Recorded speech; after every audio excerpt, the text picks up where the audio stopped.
你听说过矽谷前阵子疯传的多巴胺排毒吗？据说它可以帮你戒掉各种成瘾问题，还可以让你神清气爽、专注力变好，这是真的吗？今天就让我们一起来聊聊多巴胺排毒吧。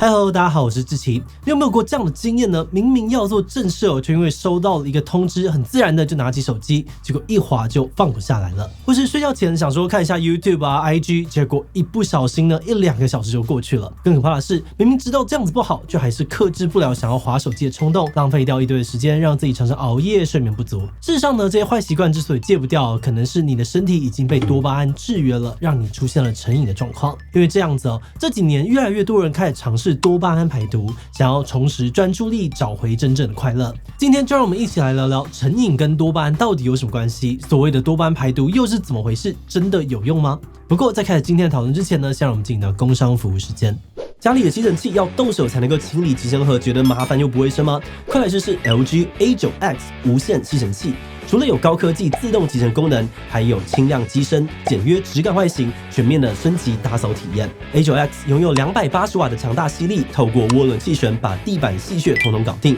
All-in-One Tower 3.0 自动集尘科技，只要30秒，集尘盒脏污全自动清理。内建 UVC 杀菌功能，搭配3重过滤系统，有效去除细微灰尘，保持空间洁净，还能够减少过敏源。除此之外所附的多样化吸头都能够整齐的收纳在 All-in-One Tower， 要用时呢不怕找不到，让你快速应对所有的清洁需求。现在上嘖募资享超早鸟优惠，赶快点击资讯的链接，把科技又时尚的 LG A9X 带回家吧。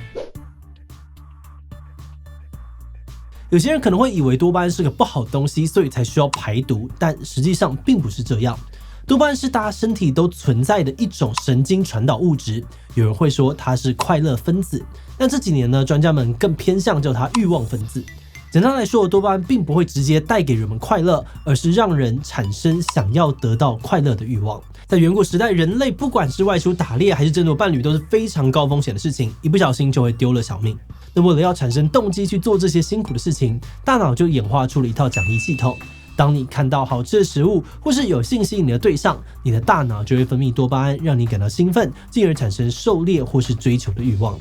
换句话说，当你脑中产生多巴胺，你就会预期要得到某种快乐，而这会驱使你做出一些原本可能不会想做的行动。多巴胺的奖励机制呢，大大提升了人类在远古时代的生存率。不过这套机制流传到了现代，却变成了很多人成瘾的元凶。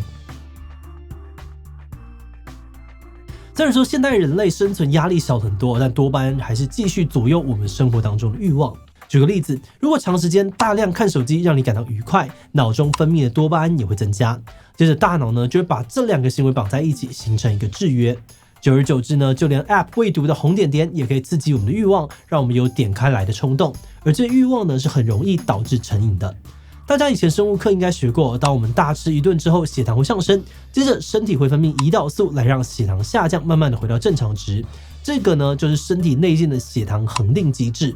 而研究发现，我们体内多巴胺也有类似的机制。当我们因为外界刺激导致多巴胺的浓度上升时，我们体内的恒定机制也会启动，在欲望满足之后呢，把多巴胺的浓度给降下来。但是就像血糖降得太快时，会让人呢有头晕啊、想吐一样，多巴胺突然降下来时呢，人们也会感到空虚、提不起劲，甚至是痛苦。这种感觉通常只要忍耐一下，等多巴胺的浓度恢复之后就没事了。但是如果忍不住继续寻求刺激带来的快感，长久下来就会开始成瘾的状况，摆脱不了刺激的来源。更可怕的是，就像人体呢对于咖啡因啊、酒精会有耐受性一样，连续接受刺激，人体呢只会变得越来越不敏感，需要不断的提高刺激的强度才能够缓解瘾头。如果每天呢滑手机1个小时，过一阵子可能滑2-3个小时都满足不了，大家也越来越容易陷入再看一部剧就好，再玩一场就好的轮回当中。而现代人呢之所以这么的容易成瘾也跟到处都有的数位毒品脱不了关系。大家或许都有过类似的经验，放假时原本想要看个书或出门运动，结果手机突然跳了个通知，点开发现朋友回了你一个限动，讯息还没有回完又跳了另外一个通知，你喜欢的 YouTuber 上传了一部新片，你想说反正没有很长，看一下就好了，点过去看完之后呢，又顺便多刷了几部演算法推送的影片，结果回过神来呢，一个下午都没了，觉得自己怎么这么的废。事实上呢，这不一定是你的问题，而是网络平台游戏背后的专家本来就刻意让你上钩。那为了提高你停留在平台游戏上面的时间，他们运用各种方法不断的刺激你的多巴胺释放。只要登入游戏，就送你一个小小的奖励，往下滑一部短影呢，就能够发现没有看过的迷因，点开一个通知红点，就能够看到谁传讯息给你，谁又按你赞。但因为这些满足欲望的动作实在是太简单了，大家都在无意识当中就会一直的寻找下一个刺激的来源来得到微小的快感。于是这些社群软体游戏变成了数位毒品，瘫痪掉大家的多巴胺系统。甚至很多人只要看到通知没有被点开，就会浑身不对劲，超级焦虑，严重的影响生活品质。因此呢，最近几年有人开始推广所谓的多巴胺排毒，希望可以帮助大家脱离这样子的状况。所谓的多巴胺排毒呢，也有人叫它是多巴胺戒断、多巴胺断食或是多巴胺斋戒。它的概念呢，就有点像是饮食控制，只是控制的是生活当中的刺激。像是前阵子在矽谷非常流行的做法，就是要大家在24小时之内杜绝一切可能刺激分泌多巴胺的事物。执行这种排毒法的人呢，每个月会选择一天做一些低刺激的事情，像是放空、冥想或是阅读。而且在这天只可以吃正餐，不可以吃零食，也不可以碰手机用网络。极端一点的呢，甚至会要求身边的亲友不可以在这天跟自己有多余的互动，避免自己分泌太多的多巴胺。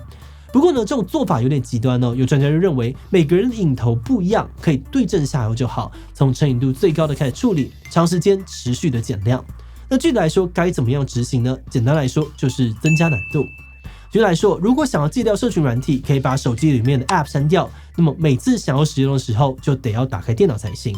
或者是如果想要戒掉手游的氪金，可以把绑定的信用卡移除，这样子每次要氪金的时候呢，就得把卡片拿出来重新输入一次。当做这些事情的门槛增加，也等于是多了一些缓冲时间，让自己意识到我正要做一件我想要戒掉的事情，就更有机会呢在当下克制住自己的行动。这样的做法比较没有那么痛苦，但关键在于持续执行至少1个月，才能够让整体的多巴胺平衡慢慢的回归正常。那再细致一点点的多巴胺排毒法，其实已经很接近临床上面的认知行为疗法。那因为比较复杂，我们这边就先不多说。有兴趣的人呢，可以找找相关的资料跟书籍，我们也会把参考资料放在资讯栏当中。总而言之就像饮食控制一样，有些人选择间歇性断食，有些人选择少吃特定的食物。所谓的多巴胺排毒，其实就是各种减少刺激的生活调整而已。但话说回来，这些方法真的有用吗？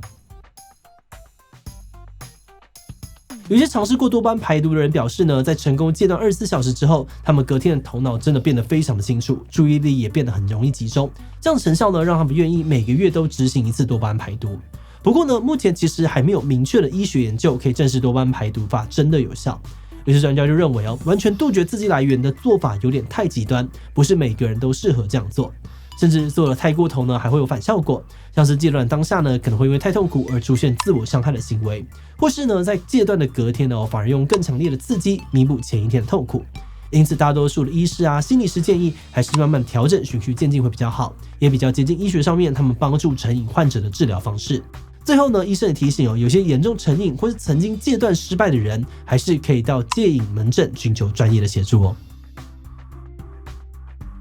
那么在研究的过程当中呢，我们深刻的体会到，要戒掉一个瘾头真的非常非常的困难。所以与其等到成瘾了才来想办法，不如了解成瘾的原因，提前预防成瘾可能会比较容易一点。也是因为这个样子呢，我们这期花了比较多的时间讨论多巴胺的机制，希望可以让大家多了解为什么现代人这么容易有成瘾的问题。另外呢，关于多巴胺跟成瘾的关联性，我们之前在讨论人为什么会无聊的时候，也有稍微的提到过。如果想了解更多，等一下也可以再点过去那一部看一看。那话又再说回来我们研究时呢，也觉得所谓的多巴胺排毒本质上没有那么的复杂，就跟饮食控制一样，大方向呢都是控制欲望、学习忍耐而已。真正困难的其实是找到适合自己的方法，并且持之以恒坚持下去。那如果说你也觉得自己有轻微成瘾的困扰，或许也可以从今天开始尝试渐进式的摆脱数位毒品，也说不定你也可以找到最适合自己的排毒法哦。好的，那今天最后呢，也想来问大家，你会想要尝试任何类型的多巴胺排毒方式吗？我觉得很需要，不然时间都不知道去哪了。B 我觉得我还好，没有对什么样的东西特别成瘾，所以我想尝试但应该不会用太极端的方式。第其他留言分享你的想法吧。最后，如果你喜欢今天的影片，欢迎分享出去，让更多人讨论多巴胺排毒法。此外呢，可以点击这个地方看人为什么会无聊，以及小红书演算法工程师的分享。那么今天的这一期就到这边告一段落，我们就明晚再见喽。